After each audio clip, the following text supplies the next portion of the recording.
Regular meeting of our Stewart Community Redevelopment Agency to order at 4:30 p.m. on August 24th.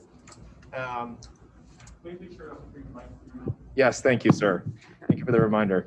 We'll begin with our roll call. Ms. Latour, if you would. Chairperson Meyer. Here. Vice Chairperson Clark.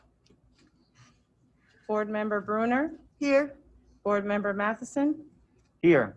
Board Member McDonald. Here. Board Member Campenny. Here. Board Member Wilson. Here. Thank you, Ms. Latour. Next, we will swear in our new members of the board. And for the record, we'll have a more formal swearing of all of the commissioners that are renewing their seats. So it'll technically be everyone other than Commissioner Bruner tonight at the City Commission meeting. But in order for Commissioner McDonald to be able to vote during today's meeting, we need to have an informal swearing right now. So Mr. McDonald, if you could please raise your right hand. Do you solemnly swear that you will support, honor, protect, and defend the Constitution and government of the United States and the state of Florida, and that you are duly qualified to hold office under the Constitution of the state of Florida and under the Charter of the City of Stewart, and that you will well and faithfully perform the duties of City of Stewart Commissioner on which you are now about to enter, so help you God? I do. Thank you and welcome aboard. Thank you.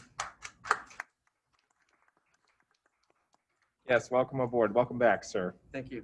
Okay, we'll move on to the Pledge of Allegiance. Please stand and join me.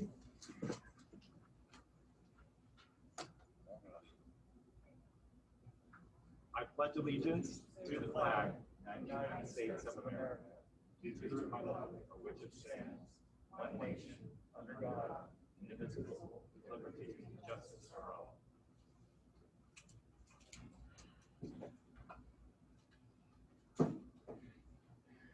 Moving on to comments from the public, general comments from the public, not on any agenda item for this meeting. Are there any here? Are there any online, sir? Seeing none, let's move on to comments from board members. I guess I will just move from left to right. Board Member Matheson. No comments at this time. I'll save them for the regular meeting. Thank you. Okay, sir. Board Member McDonald. Other than saying I'm glad to be back. So thank you. I have no comment to share. No comments. No comment. Okay, and we will jump right into our item number 2, a CRA budget amendment number 03-2020 for the Frazier Crescent Subdivision Streetscape project. I'll read it. The resolution is number 08-2020 CRA, a resolution of the Board of the Community Redevelopment Agency of the City of Stewart, Florida, authorizing budget amendment 03 to the fiscal year 2020 CRA budget to transfer funds from the CRA fund balance to allocate additional funds to the Frazier Crescent Subdivision Streetscape Improvement Plan, providing for conflicts, severability, providing for an effective date, and for other purposes. Ms. Gandhi Savdas. Thank you. Panal Gandhi Savdas, CRA Administrator for the record. This afternoon, we have a budget amendment for the Frazier Crescent Neighborhood Improvement Project. This project was approved as part of the CRA plan, and a budget of $300,000 was allocated in the CRA fiscal year 2020 budget. The city awarded the lowest bid at a price of $252,306. The construction began on June 15th, and it is expected to be completed by mid-November. Since the construction started, the property owners have raised some concerns about the design on McPherson Street. The original design on McPherson included converting the street to a one-way street using existing asphalt for sidewalk, and then adding sod as a buffer between the vehicular traffic and sidewalk to keep, to keep the pedestrians safe. However, there were some concerns about drivers driving over the sod and the maintenance of the sod because there's no irrigation. So we've changed the design since the bid came in lower than expected. We're going to remove the existing asphalt and actually install 6-foot sidewalk with curb. We're also going to mill and resurface McPherson Street. The road is pretty bad shape. We haven't done any improvements on the road. I checked with Public Works since it was installed. So the proposed improvement will improve the overall streetscape project. The cost difference is $73,801. But like I said, the bid was awarded at $252,306. So there's a balance of $47,694 in the budget. Staff is requesting a budget amendment for only $26,701 for the proposed improvements, since the difference will be made up with the remaining balance. Staff is requesting approval of a resolution number 08-2020 for budget amendment in the amount of $26,701 for the project. Thank you, Ms. Gandhi-Savdas. Are there any general comments from board members? Any I'll move questions? for approval. How's the lighting in that general area on the street?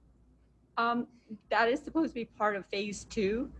We are going to be doing, looking at doing some lighting, street lights in that neighborhood. So that wouldn't have No. any impact financially on phase 2 would be factored in. Motion for approval. Donald and a second by board member Campenny. Just to follow up on that question, that good question. So if we are to go back into phase 2 and install some sort of street light, and depending on power lines and other infrastructure we have in place, sometimes you would need to put some of those poles in the sidewalk or the sidewalk that they're going to do to just put in streetlights again? Or would we have enough right of way to be able to put it right outside the sidewalk? We do have CapTech, our city's engine consultant here, so I'll let him answer that, but I don't see any impact on that. Good afternoon. My name is Gary Jones with CapTech Engineering. On the north side of the roadway, there's still quite a bit of right-of-way, 7 to 9 feet. Okay, That's probably the better place to be putting any street lights, okay. since there's driveways and houses on the other side. Thank you, sir. So we'll just make sure that we keep note of that for the future phase. Okay, any other discussion? We do have a public comment before we call the vote. Mr. Kurt Muhlengrad. Good afternoon, members, and got a couple of comments here before you vote. I'm in favor of voting for this, for the extra funds to get McPherson Street straightened out. And I'm thankful that the CRA has come forward and decided to do this right and fix it properly. So I'm encouraging you guys to vote yes, but I'm encouraging you also to add some extra funds to this, because I've lived in that neighborhood for a quarter of a century, and there's some other issues that have come up that I noticed. And if you could go back to the other slide, that one that shows the whole project. At the top where 6th Street is, and there's a curve in 6th Street, and if you look up there, you can see where there's a driveway that comes from the back of the funeral home onto the pervious concrete. It's all mud, it's all sand, and it's all a mess over there. Now, Avonlea took almost 9 tons of sand out of their pervious concrete over in Jensen Beach because they couldn't figure out why the water wouldn't run through it. So they have to be vacuumed. I can hardly hear you. Okay, I'm sorry. Can you hear me now? Yeah, you Yes, gotta sir. speak right into that mic. Okay. The pervious concrete has to be maintained. It has to be vacuumed. You've got 2 lanes over there by the funeral home, or where the funeral home back of the one that they tore down is. And that's where the funeral processions go in and off their property over there instead of going out onto a proper road. It's just going to drag sand and mud onto that pervious concrete, and it's really going to kill it right away. There's just no way of getting around it. So something needs to be done there in order to keep people from just driving from the mud and the sand up onto the pervious concrete and ruining the effects of the pervious concrete. Now, on that corner up there, and we got the 603 project that's going on in the neighborhood there. On the corner at the northeast side of 6th Street there's absolutely no lighting back there. You walk back there at night, it's dark as can possibly be. I mean, you can't see anything back there, right in front of Griffiths, right there where your thing. We need a light desperately there. There's a pole there, but it's not high enough for a light. I spoke to Pinnell about it, and she said in phase 2, I don't think we can wait till phase 2 because of the 603 project coming up. My other point that I wanted, the funeral home, the street light. The other thing is it's drawn on the plans. There's a hedge that comes down off of that corner, at the same corner where the street light is, but it's on the opposite side of the road. That hedge comes out under the city right of way within 2 feet of the pavement. It should be moved back so people that are walking along the edge of the road there's not going to be a sidewalk there. So walking along the edge of the road, we need to have that hedge moved back onto the owner's property. And let's see what else we have here. Oh, then on that area right where you have your pointer right there where it goes from pervious, I would like to see a crime watch sign put right there, a neighborhood crime watch sign. A week and a half ago, I ran off a bunch, I called the police and they came down and they ran off a bunch of people that were sitting in our little pocket park drinking beer. They've been doing this about every 3 days. One of them had an outstanding warrant. We've been a very vigilant crime watch neighborhood down there. Everybody that lives in that neighborhood has been there for a long time. I'm one of the bulldogs in the neighborhood. I'll call the cops in 2 seconds if something goes on there. So that's what they're trying to keep it safe. I have a lot of money invested. I just bought a piece of property next door to me that was full of drug addicts and homeless people and stuff like that. The house was condemned by the city. I bought the house, tore it down, and it's just relieved the whole neighborhood. This is things that the CRA needs to be looking at and watching out for. And we need to keep our standards of living high enough so that the people around us can feel safe and secure. So vote for the money, give us a little bit of extra just to get a couple more things done. And think about that pervious concrete because that's going to go downhill really, really quick. Thank you for your time. Thank you, Mr. Muhlengrad. Board Member Wilson, was there a? I had a comment. I didn't see on the plans any provision for streetscaping, trees. I see the sidewalks, are really people going to walk it? And we're talking later on about some kind of tree ordinance of some kind. Are you planning to do any landscaping at all, other than moving your hedge back, for example? No, we don't have any Or you're landscaping. just building roads? Can I get up? I don't know. I can't authorize it. He can. As a member of that neighborhood, yes, sir, if there's one more thing you'd like to say. The McPherson Street sidewalk is coming down on the north side of McPherson Street, and it's coming all the way down to Channel Avenue, and then it dies. It would really be sweet if it went around the corner and went on up to US 1 on the other side. And I know that's adding a considerable amount of money to it, but it seems Sir, kinda if I odd. can, I'll just have you, if you don't mind, just to respect the public comment, if you can answer his question directly and then. Oh, okay. Yeah, I mean, do you see the need for any landscaping or trees or? No, sir, I don't. I think we need street lighting, and I think that we need safety in sidewalks. As far as the landscaping goes, we've got plenty of trees, plenty of shrubs, plenty of that kind of stuff. It's not my hedge that needs to be moved. It belongs to the Okay. 603 place. And it needs to come off of the city right away and come Thank you, back. sir. Thank you. Yes. Just for the record, too, the CRB board did address this issue and addressed the need for the actual improvements that are being made and could have addressed the landscaping. It didn't bring it up. Correct. Are you satisfied, sir? Yeah, that area, walking around that area, I noticed that there's plenty of old growth trees there, lots of shade. Okay.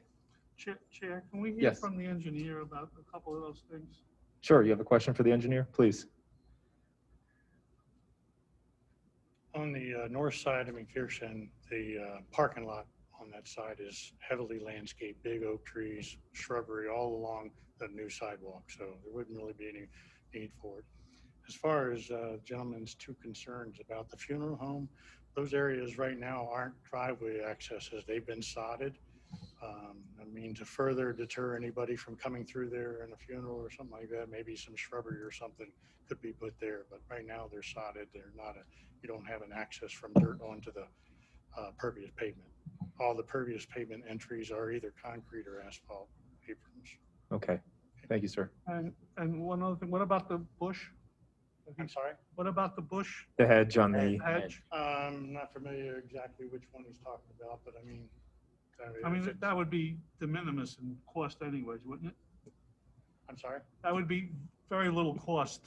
Yeah, it wouldn't be that much to to look at take that. care of that. I mean, it's just how long is the hedge? The hedge was planted by a developer. It's a three-place project. sir, I'm sorry, just if you're gonna, I'd like to have you speak into the microphone if you'll be answering a question. The hedge was replaced, I believe, by the 603 Place project, the motel that's being converted right there. And I did look and I spoke to Pinnell about it, and I was walking on the street and talked to her on the phone about it. And she said that it was on the plans, on the original plans. And that's kind of where it is, where you had the pointer up there. And it comes right out to the corner and it just kind of fades off to the road. And there's about that much distance between that hedge. And they're small, young plants. They just put them in there. As a matter of fact, they dug them out and put them in because they've had to take equipment in and out of there. But I also want to make a comment now on the grass, and the grass is just on the right of way. So they put a little bit of a berm there and they've sodded up to that berm, but I guarantee you people are going to come driving over it. I just know they're gonna. Perhaps, well, we need a budget amendment to finish this phase of the plan. I'll encourage you to speak with us, and we can work on getting some of these items either in a phase 2 or sooner than a phase 2, but that's, we need to vote on this particular item first before we make changes, But sir. one of my points is that you spent a lot of money on pervious concrete there, Yes, sir. and we don't want to see it not work. Yes, sir. You are heard and understood. And I only have one more question for, oh, go ahead. Board Just a member? quick question for Pinal. Pinal, when is phase 2 for lighting scheduled? I have to budget for that, probably 2022, not Okay. in this Do year. do we have any idea what that cost is gonna be? For yet? the- Or do we have any idea? Well, we what have to do the design, okay. and then that will determine the cost. The engineer will provide the probable cost. Okay. So we'll budget according to that. Okay, thank you. Yes, Mr. Campenny? The light that Mr. Mullengraff was talking about, that light really would be the responsibility of the property owner, correct? Not us? Pinal? The light, is it on the private property? I'm not sure where I mean, exactly the that's what light is. that's what I thought he had said. It can be either. I mean, regularly, commercial properties will have Florida Power and Light submitted. I have an apartment building that the bill for the street corner comes to me every month, and it's a separate bill for the power light. And then there's also, depending on if the city were to put in street lights, that would be a separate. It depends on how it's installed and how it's bid. But for right now, could you check Pinel yourself and see whether that would have been under his plan to put that light in or not? I'll have to check. I Yeah, don't have I the mean, answer, I wouldn't yeah. hold this up, but I'm just saying, I think it's something that should be addressed at some point. Okay. Thank you. Okay. So we have a motion and a second. Any other discussion before I call the vote? Just to confirm that existing pole that was mentioned, and that Mr. Campenny was, I believe, bringing up, is there a light on that pole? It's just too small, or is that is another question for Mr. Perhaps Mullengraff, our I believe? engineer or I'll staff? address lights in the near Yeah, future. thank you. Let's, I mean, I can easily do, if we're not talking about decorative lighting, I can easily do a light survey with FPL and they'll add lighting if needed. Okay, thank you. Okay, thank you. thank you, sir. Are you satisfied? Yes. Board member? Okay, thank you. Ms. Latour, will you call the vote, please? Board Member Wilson, Yes. Board Member Campenny, Yes. Board Member McDonald, Yes. Board Member Matheson, Yes. Board Member Bruner, Yes. Chairperson Meyer. Yes. Motion carries unanimously. Thank you all. Moving on to item number 3, a D&D for the existing incentive programs and to reach consensus regarding new programs consistent with the goals and objectives of the Community Redevelopment Plan. This was continued from our meeting on July 27th. Correct. So this is a continuance item from our joint meeting on July 27th. At the last meeting, we discussed the BERT program and the residential facade improvement program in depth. Both the comments from both of those programs have been incorporated into the program guidelines and application, which was provided in your agenda package for review. So I'm just going to pick up from where we left off. The last program that we were discussing is the Free Street Tree Program. This is something Board Member Pete Walson mentioned at the CRB meeting. City of Orlando has this program, and he was requesting staff to do some research so we can implement a similar program in Stewart. The purpose of this program is to provide free trees to homeowners to plant along front yard to create shade and greener environment. City of Orlando has actually an online application that a homeowner can submit direct request the tree from the list provided, and they provide a photo of the location, the inspection,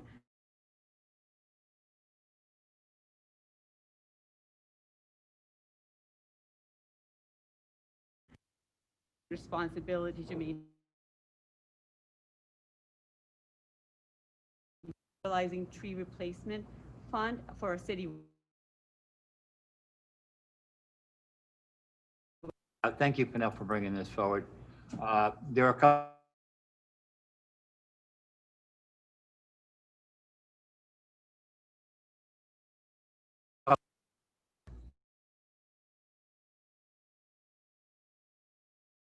are a lot of business properties too that run along Osceola, perhaps. Certainly that section of Osceola that lady talked about at our meeting, south of the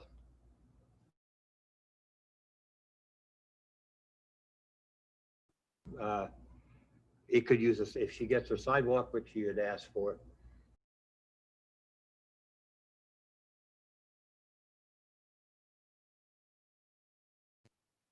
Neighborhood up in Crescent here, Channel, who then as a coordinating neighborhood, and they must walk the streets a lot, the sidewalks, and they visit each other, and they just use it for exercise as everybody else does nowadays. So I suspect that in my mind, it's not just a residential incentive program, it would be a business also. If it's a business street, such as East Ocean, where we have the sidewalks in place already, to make it more walkable, more livable, I would suspect that it would be in line to be able to put some kind of tree program on there, although it's not residential nor commercial, a lot of it's public. The other thing that came to mind, and this is where the streetscaping from the neighbors we're talking about here comes in, is that needless to say, I go to a lot of doctors, so I'm over on Osceola a lot, but there's a lot of people walking, a lot of people biking. Michael's a biker, I know that, and Frank Walker's a walker. And I noticed that when you go up Osceola, there are some very nice things that are in place, put there by the hospital. I also want to congratulate, by the way, the bike lanes. I love the green bike lanes. I think they really dress the street up and make the thing look really professional and nice. But the hospital has put in, I guess, extended on the right of way. Instead of putting a parking spot, they've got trees already there. They have put a bench in, and a little concrete platform, probably about that wide, that runs from the sidewalk curb, and anybody walking along there is welcome to turn around and sit down. There's two of them at the hospital, one in front of the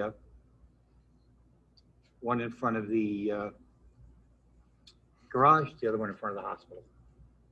And it is a very convenient thing, I think, for people to be able to take their walks, a lot of walking going on, a lot of biking going on, to be able to stop somewhere, sit down, you know, and do what you're going to do. In my mind, that's up there with trees. That is streetscaping, where you take a street and you make it user-friendly and user-stoppable. So as well as, I think this, my idea has expanded itself. I know it's a tough budget year. If the commission agrees in general principle on some of this, that the trees, the ability for people to stop and rest while they're walking and exercising, which everybody's doing now. If that's in the sense of a direction they would like to go in, I know it's a tough budget year. It's probably not the year we want to go ahead and institute a full-blown expensive program on it. But I think if staff, if the interest is there, I'd like to see if staff could put together what the commission thinks would be good for Stewart in those sections where we don't have that kind of ability of walking, where we may or may not have sidewalks. I know it, and I think as part of the CRA or CRB actually, that does improve the neighborhoods. And it does improve the livability, and I think it improves the value. So that's where I'm coming from on this. And the one thing I did think in here was when you talk about trees, I think it's important just to talk about shade trees.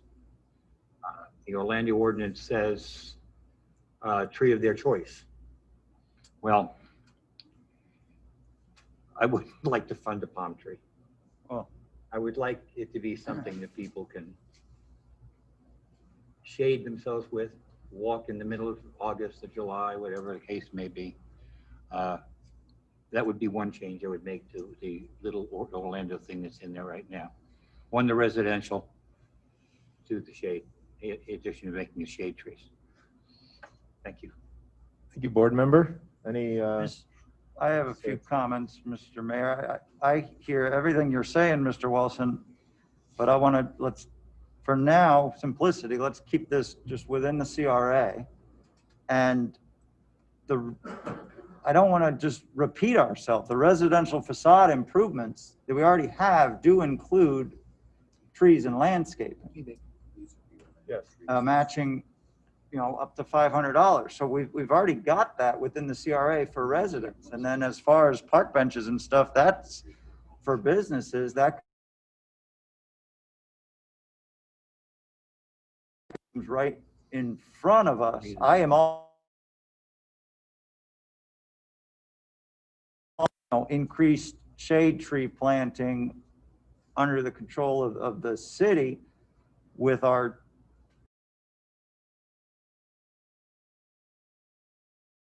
that any resident, can apply for the residential facade improvements, and they'd have their skin in the game as well in planting a tree and get funding from the CRA.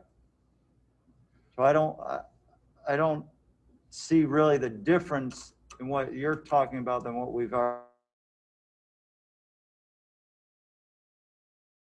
I think one of the reasons is, Mary, that you're attaching the tree with the facade improvement, which I think is a limit of $500. Is that right, Vanell? Or it's a matching. But it's matching, so that'd be $1,000 for a resident to do landscaping.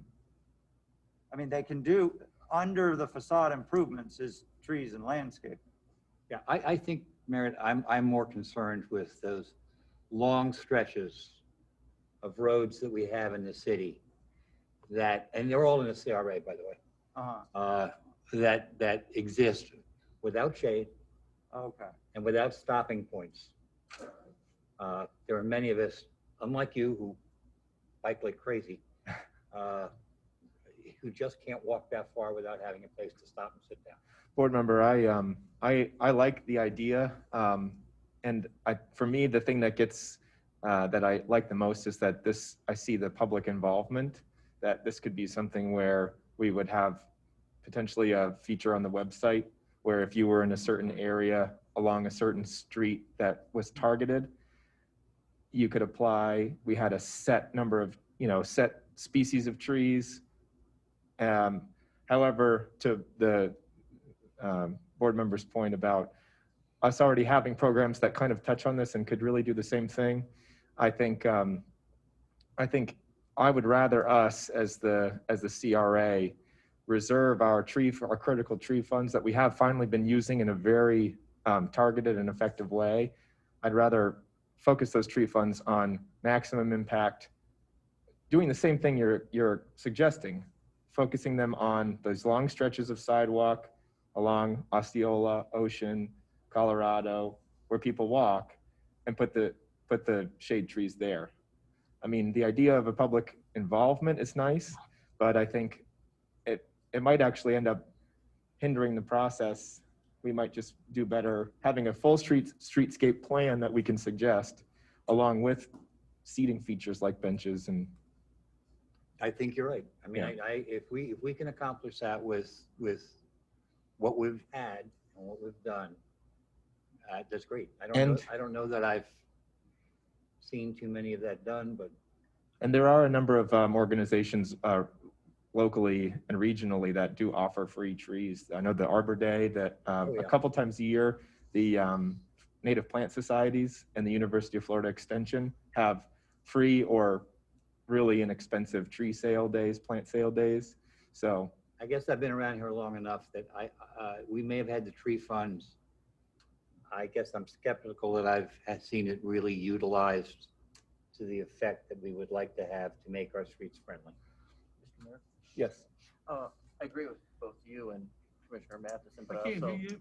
I'm sorry. Could you speak in the? Oh, mic? yeah, I'm sorry about that. Getting used to the. Anyways, I agree with both of you guys, but I also can see the value of what Pete is saying is there's an ease of being able to get on an app or getting on something versus having to fill a complete grant application. And so I see some value there, which would make it easier for the residents. So maybe we, in the future, as we're going through these programs, we look at a hybrid program for trees within the CRA that makes it a little bit easier. Because I think that if it's too complicated, if someone's going to get funds for doing the facade improvements and they can in the matching grants, but they're going to put a little extra effort in, but someone might not want to do that for a tree. So, Mr. Chair. Yes, board member.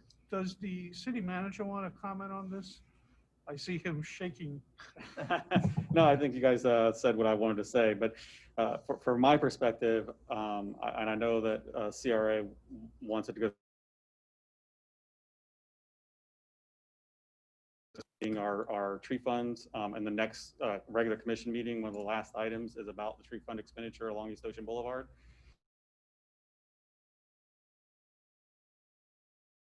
Walks with trees, and so we are going to be expending that money probably property within the CRA. If we're going to do that, I would recommend that it stay within the CRA. Thank you, sir. Generally, but that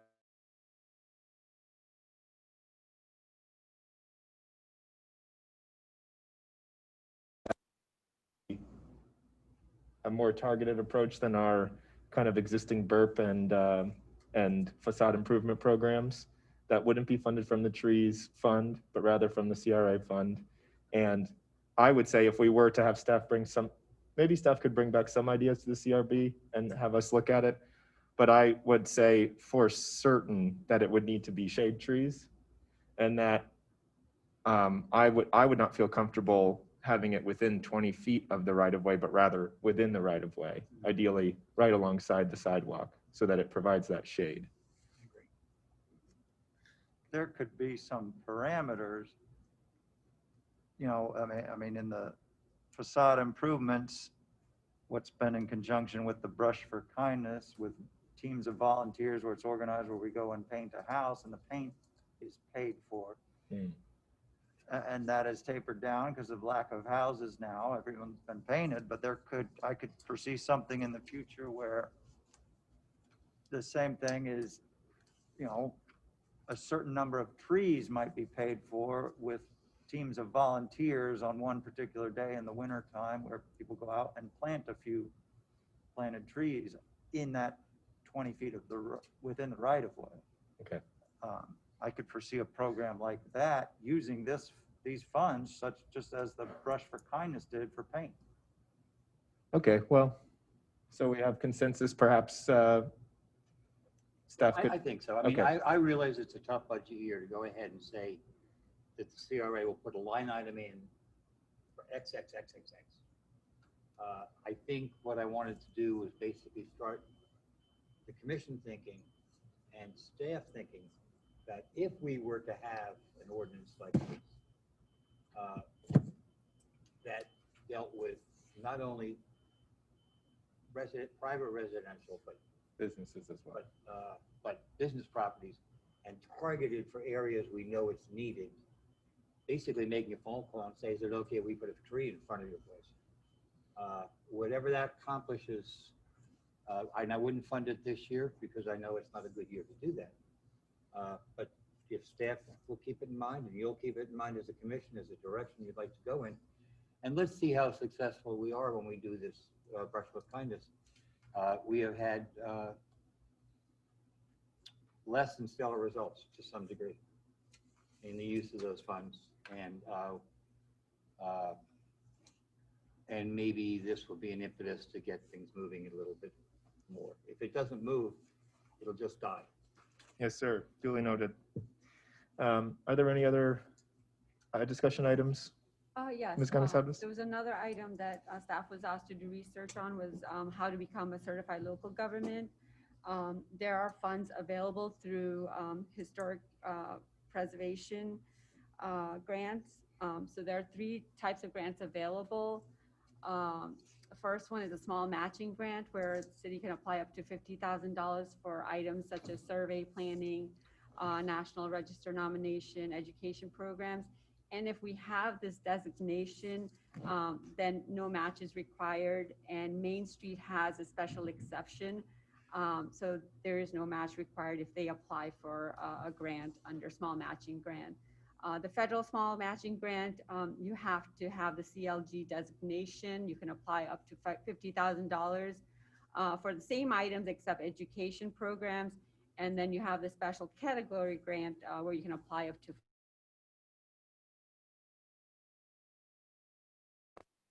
So, it doesn't really matter if you have the CLG designation or not, match is required, and same applies for Main Street. So staff was just looking for some direction as far as if there's any historic properties that you want staff to apply for. Usually the grants are available anywhere from April to June so it'll be upcoming 2021. So staff was just looking for direction, and this is something that was brought up by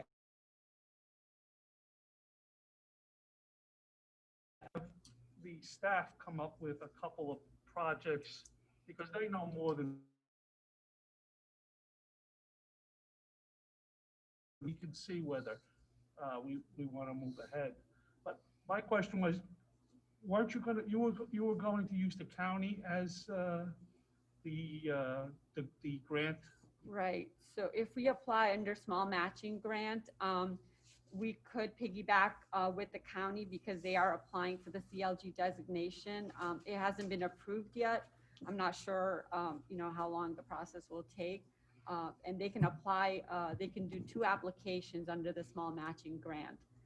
So if they only have 1 application, we could have an interlocal agreement with the county, and we can put in our second application for the small matching grant. And, that way we don't have to provide a match.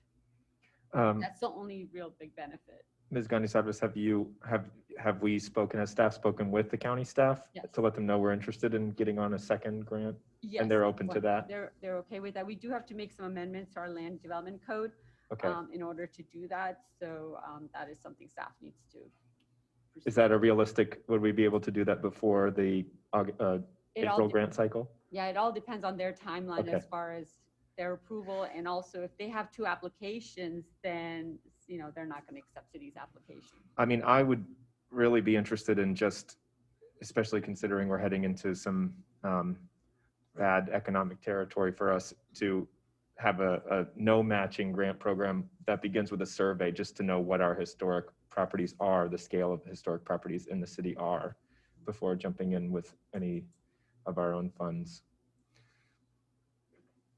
Excuse me, if I may just for the record note that Chairperson Clark, Vice Mayor Oh, yes. arrived at 5:06. Hello, Vice Chairperson Clark, yes. I had intended to come earlier, but I had something else that kept me delayed, so I'm sorry. Okay. I did call Mary, but it was already late by the time I got a chance to That's call okay. her. Anybody else have a point on this item? So do you think you'll need about 2 months to do what, for you to bring something back to us? Because I don't want it to fall through the cracks. Sure. So that way we could put it on for a CRA meeting in October. Think you-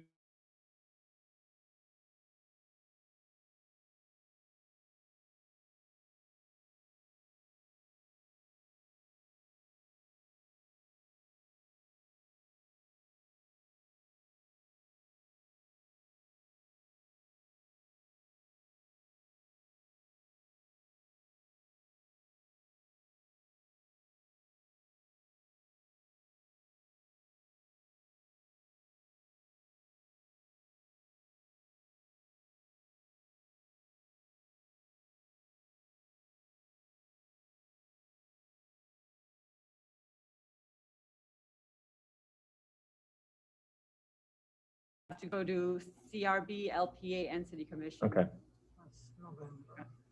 well, And again, we as soon could as we apply can. with Main Street. So if that's what, you are recommending to apply for survey, when the application comes out, Main Street and CRA can coordinate and we can apply, and it doesn't really impact the land development code. We don't need to do anything with the county.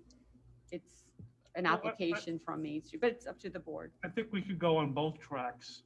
I mean, and I think you should use Main Street, especially for the survey part of the funding. Why wouldn't we use Main Street? Would it tie us if we went a step past the survey? Would we still be tied? It's a $50,000 grant only though, right? Right. Yeah, so you'd be very limited with any impact you would have with that. But if we're just looking at a survey, Starting with the survey, we Starting could with the apply for a grant for another phase of, yeah, would we have to use Main Street again, applying for a second grant? I think staff could answer that better. No, than- with so the let's say county we do a after the survey. survey.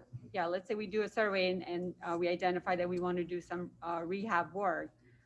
Then we would apply the following year under special category grant for up to $500,000.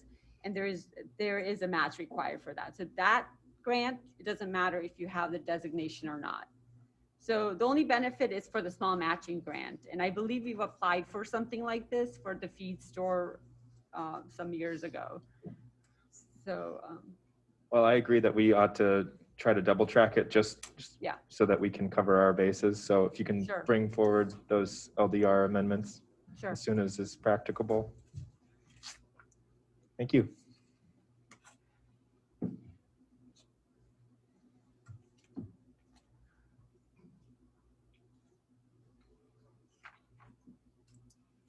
Do you want to move forward with the CRA budget?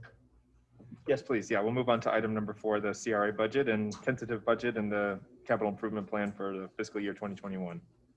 So the programs and projects that are identified in the CRA budget is consistent with the goals and objectives of the CRA plan. Some of the accomplishments in 2020 include construction work started in Frazier Creek Crescent Subdivision, acquisition of 2 parcels adjacent to Wells Fargo building for redevelopment opportunities. We're at 60% design for Seminole Streetscape project. Final design is underway for undergrounding of utilities on Seminole. Conceptual design is underway for MLK Junior Boulevard. CRA applied for the TAP grant and has been awarded grant for the Riverside Park Neighborhood Improvement Project. The Federal Highway Median Improvement Project was ready to go into construction, and then the bridge thing happened. So until the repairs are completed, we're not going to move forward with that. So we're expecting to start that probably early part of next year. Gateway signage design is underway. We recently installed wayfinding signs on Colorado, where Arts and Entertainment District, and we also installed some new banners on street lights identifying the Creek Arts and Entertainment District on Colorado and Kindred. And we continue to support programs and assist businesses and homeowners in CRA. For fiscal year 2021, the TIF revenue is projected to increase by 14% to $2.57 million.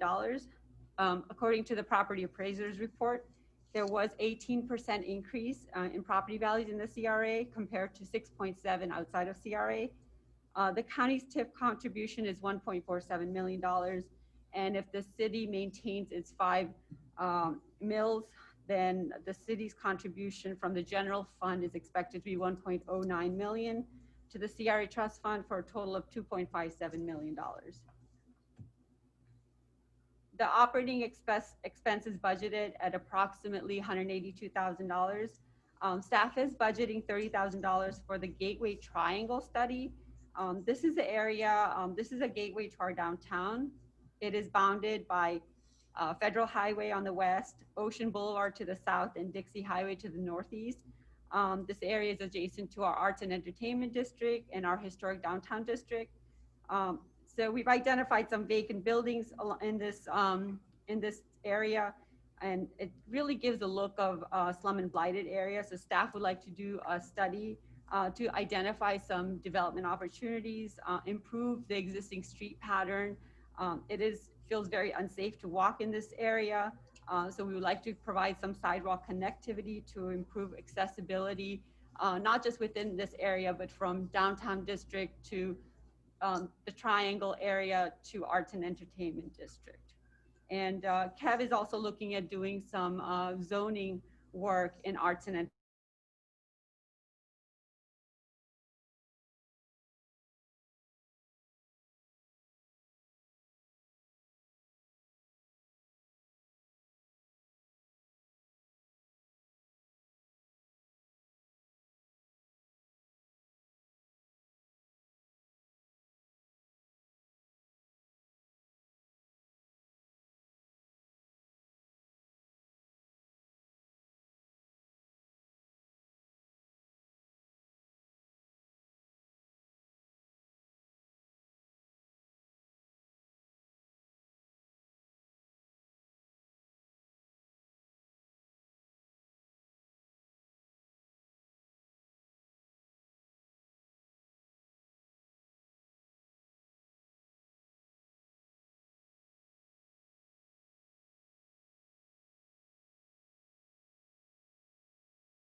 Project. The TAP grant did not identify the demonstration project that the city would like to do or CRA would like to do. Since the grants are not really available till 2024, CRA would like to do some demonstration project to show some improvements in this neighborhood.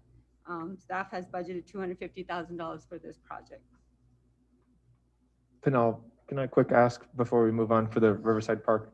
I just wanted to highlight this. I was a little confused, and maybe members of the public were too. When I saw Riverside Park neighborhood, I thought that it was along Riverside, near the hospital along the river. And I thought, boy, I don't think that there's any blight and slum there that we need to fix up. So I was glad to hear that it's in this area that hasn't received much attention. But just to confirm, so you're saying that the TAP grant funds wouldn't be able to come through until 2024. So we're looking at doing small pilot projects just to show sort of our intent overall there before connecting them with the TAP fund? Correct. Okay. The Riverwalk floating dock handrail replacement. This is the second phase of the Riverwalk deck replacement project. Public Works recently did the decking of the Riverwalk stage from Dixie Highway to Riverwalk stage. And the existing handrail are obviously in very poor conditions, that there's some safety concerns. So the new handrail will address that, and I'm budgeting $295,000 for this project. This will be initiated by Public Works Department. Shepard Park Boat Trailer Parking Improvement Project. This is dependent on the FIND grant. Last year, the city applied for the FIND grant, but we didn't receive enough money. So this is the second year we've applied. We find out in September or October if we receive the grant. And if we do, this project is dependent on that, and staff is budgeting $150,000 of CRA funds for this project.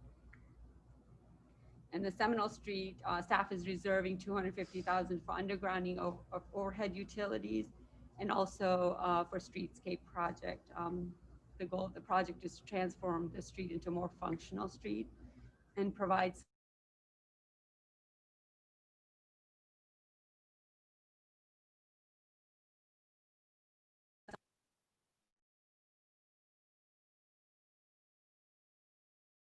and we're planning Main Street.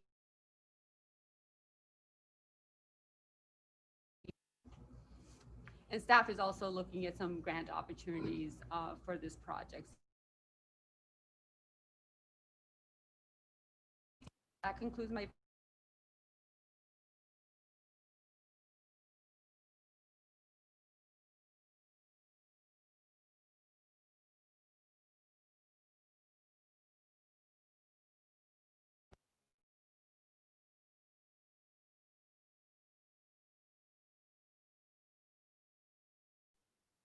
Thank you, Ms. Gandhi-Savdas.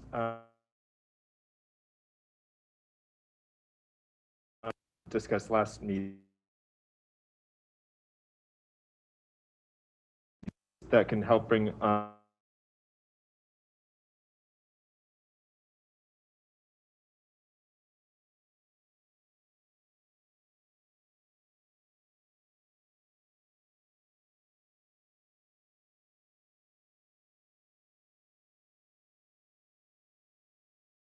Board Member Campenny and a second by Board Member Walson.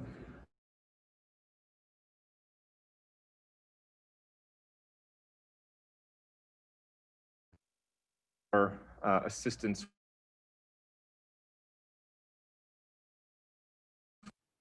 taking funds out of that specific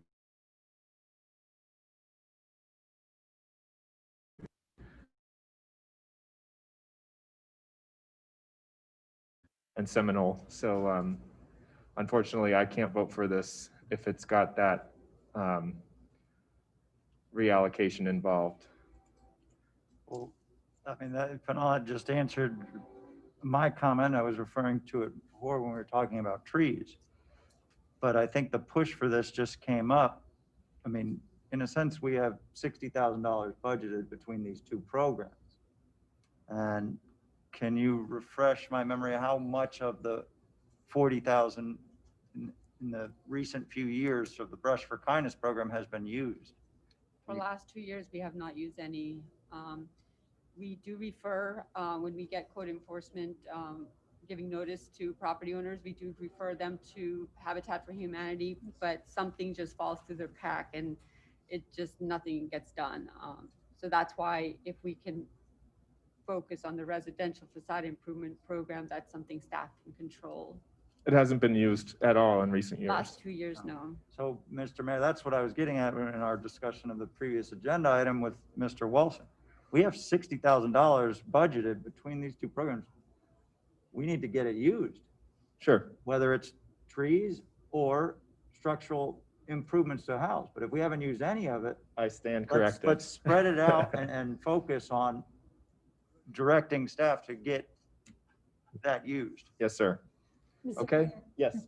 Yes. So Pinal, what do you think is the hitch that causes that, the bridge is not happening with, the residents and Habitat for Humanity with the Brush with Kindness? Have you figured out what's going on with that partnership? I don't know if it's because there is a repayment program with that. They do have to pay, they do work with them depending on the financial situation. But there is, it's like I said, it's not a handout program, so they do have to pay some of it back. The CRA funds just helps to cut down the cost, but there is a payback. Maybe that's the problem, because I know Habitat is willing to even go to their home and help them fill out the application. So they're doing everything on their part. And I think the issue might also be because it has to be owner occupied, and some of these are not owner occupied. Okay. So that's a big issue. And with the new residential facade improvement program, I'm not making that owner occupied. It's either or. If So- it's a rental property, the property owner has to give permission. So I would say to move this along, why don't we reallocate, because we know we can get some facade improvement projects going, and then we can maybe have staff try to figure out how we can modify the Brush with Kindness a little bit to address those roadblocks. Mr. Mayor, Yes. I agree with Merritt and with you on the money. There is a holdup in the process somewhere. I think from my point of view, when we start talking about where the code violations are to some degree, I always think in terms of East Stewart, we always focused on East Stewart last time when we had a success with it. I'm wondering if our restriction to owner occupied is causing the problem. Maybe. And I think it's well past time for staff to take a good hard look at it. If we decrease the funds, which I have no problem with this year, because I don't think you're automatically going to turn this world around to make it work in 1 year. But I think it's time y'all took a good look at what it is that's wrong with the program, what will make the program work, whose involvement needs to be there, whether it's the ministers, the churches, the community organizations. But we've ignored that and just let it die. Right. And so when you all mentioned Merritt tying the tree thing into the residential facade improvement thing, first thing went through my mind was, well, hell, we don't spend any money there anyway. How many trees you can buy with zero? So, but if we actually work it and use it and do it, then yes, we can make an effect. Board member? Yeah, here's the problem. Brush with Kindness is not a steward program. It is a Habitat for Humanities program. So the guidelines are Habitat for Humanities. In the future, not this year, but perhaps next year, we may want to come up with our very own program that has nothing to do with Habitat so that we can help service those needs. But to keep talking about this as if it's wasted, it's not wasted. It is a program where most people in our community do not come up with Habitat's guidelines. Right. So instead of keep talking about it, what we need to do is change it and get rid of this and have a brand new program so that we can use the funds. So that we can actually meet the need, right? Instead of getting rid of it. Okay. That makes sense. Great. So we have a motion and a second. We have public comment. Yes, sir. Is there any public comment in the room before we take the online public comment? Seeing none? Yes. Oh, 1 second. Hang on there, folks. Hang on there, folks. Is it something coming up? Robert Steinberg. Yes, I can't. Steinberg. Can you hear me? Yes, we can. Oh, good. You've been cutting out in and out all afternoon, and it's been kind of difficult to follow this discussion. But I wanted to amplify some of the comments that were made by Mayor Meyer in the last discussion with regard to the Main Street Service Agreement. For guys like Mr. McDonald and Mr. Campenny, and perhaps one or two others, you may as well just not pay attention, because I don't think you're going to listen to anything that I have to say in criticism of the Main Street organization. But as Mr. Meyer points out, many of the activities for which the organization exists will not be returning to downtown until the COVID-19 crisis has passed. Yet, seemingly due to the terms of the agreement for the two-year extension, the level of financial support, $70,000, remains unchanged. Of this, the expenditure for Rockin' the Riverwalk alone accounts for nearly $50,000 of their budget. In researching the data with the help of Jim Krolsky and Mary Kindle today, and my own experience requesting documents guaranteed as if they were public record via the Flagler lease agreement, it strikes me that there are other considerations to compound the objections to granting this much to Main Street. Main Street was recognized by resolution as a quasi-governmental organization before giving the lease of the Flagler to them. On October 8th, 2019, City Attorney Mike Mortel wrote to me and said, quote, "In this case, Main Street by its very nature is a quasi-governmental agency." However, when I contacted SMS board member Mark Breckbill, he responded, "We are an independent, non-profit organization whose purpose is to promote the historic downtown." Subsequently, I emailed Mr. Mortel regarding the question of the application of sunshine to Stewart Main Street. After one of our legendary email debates, Mr. Mortel concluded by saying, "Don't get me wrong, I think they should comply with sunshine.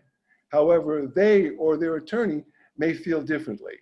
At the same time, I made a simple request of the organization for minutes of board meetings and for a copy of the sublease contract to Culpeper, which was executed by board member Tom Campenny, without having any other input or records kept as to how this deal came about. My request for documents were delayed for 6 weeks, and only the sublease was made available. For other documents, Nick Stroth flat out refused. Further requests have been made by email and by certified mail. They have been ignored. The third point I'd like to make is regarding to the metrics used to determine whether an organization is accredited by the Florida Main Street program. They have a 10-point question for the state evaluation. FMS says, in order for a local program to be an accredited Florida Main Street program, the organization must receive a minimum of 6 in each of the first 9 criteria. Number 3, comprehensive work plan, 2 out of 12. 4, historic preservation ethic, 5 out of 10. For active board and committees, they've done well with 9.5 out of 10. And for adequate operating budget, we have 6 out of 8, just squeaking by. For staff development and management, 4 out of 10. And number 8, program of ongoing training, 1 out of 10. For question number 9 of the key statistics, they got an 8 out of 10, but the indicators checked were only to affirm that the quarterly reports were reported online and on time. Other reports provided to me by the Main Street organization to the city manager appear to be nothing more than talking points. I'm sorry, Mr. Steinberg, your time is up. Got it? I thought I had this all done. Okay, thank you. Thank you, Mr. Steinberg, duly noted. Is there any other comment before we call the vote? Ms. Latour? Vice Chairperson Clark, Yes. Board Member Brunner, Yes. Board Member Matheson, Yes. Board Member McDonald, Yes. Board Member Campenny, Yes. Board Member Walson, Yes. Chairperson Myers. No. Motion carries 2, 3, 4, 5, 6-1 with the chairperson dissenting. Thank you. Are there any other items No. before we move on? Nope. We will adjourn this meeting at